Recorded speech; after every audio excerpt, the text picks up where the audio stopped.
When I teach writing, and I mostly teach to college students and older, I find that I'm often not teaching new skills nearly so much as I'm clearing away the clutter of bad habits to get back to fundamental skills that have been there all along. One of the amazing things about human language is that you have about 1 million ways to insert more and more information into a sentence. You have nominative absolutes, you have noun clauses, adjective clauses, participial phrases. You got these subordinating conjunctions that convey all kinds of logical relationships between ideas. Now, why am I using all these big words? To impress you? Well, maybe. But another reason, the real reason, is so that you can be impressed with yourself. Because you can already do all this stuff.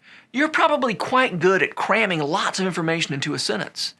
You might make the occasional grammar error, but if you're a native speaker of English, I guarantee you get your grammar right almost all the time. But here's the thing. At its heart, good, vivid language, whether that's written language or spoken language, isn't so much about conveying information as it's about rendering experience. And that's something you learn to do very, very early. When you learn to talk, you start with concrete nouns, the things you can see and hear and touch. You start with words like mama and daddy and kitty and milk and car. And then before long, you start adding verbs. The kitty says meow. The milk spilled. Daddy is funny. The car goes fast.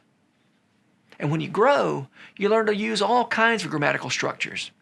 And through most of your education, your parents and your teachers are encouraging you to express more and more complex ideas with more and more complex grammatical structures. You're rewarded for showing that you can think in abstract terms. And by the way, this is appropriate. You do need to be able to think abstractly, and when you're little you can't, and when you grow you can. And you need to be able to master the grammatical complexities that let you communicate abstract ideas. So that movement from the concrete to the abstract is an essential part of your education when you're young. But when it comes to writing, it has a lot to do with bringing things from the abstract back down to the concrete. So this idea of all the grammatical complexities, all the abstract thinking, we are going to work on all those things in this course. But here in this first unit of Grammar for Writers, we're going to go all the way back to that simplest, most straightforward way of rendering experience. Subjects, verbs, objects, complements. Who did what, or who did what to whom. The kind of writing that connects with the reader has to be solid at that level. The subjects are as concrete as possible. Your verbs are precise. Who did what. And by the way, that's the way information comes to us in the real world. We see who did what to whom. Now, then we apply our logic or we apply our judgment to decide, to make logical connections or to pass judgment on people. But the way information comes to us is through our eyeballs, through our ears, maybe through our hands, or, the way we touch, the way we smell. That's the way information comes to us. Who did what. Writing that is strong at that very simple level of subject, verb, object, complement feels true to your reader. The additional information, that can be important too, but you've got to get good at conveying that action to your reader. So here in this first module, we're stripping away all the modifiers, all the subordinate clauses, everything but the main action that a sentence depicts.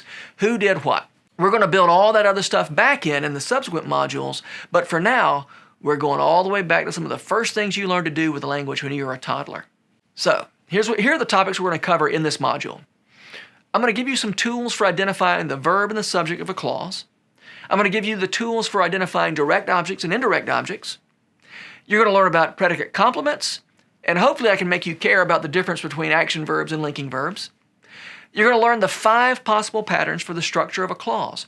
And believe it or not, there are only 5. In all the complexity of English language, the basic structure of a clause is very rigid and very limited, and that's a very good thing. We're going to talk about passive voice, how to identify it, why to avoid it, when it's good to use it. We're going to talk about nominalization. That's the practice of turning verbs into abstract nouns. Again, we're going to talk about especially why that's dangerous and why that is not helpful to your reader.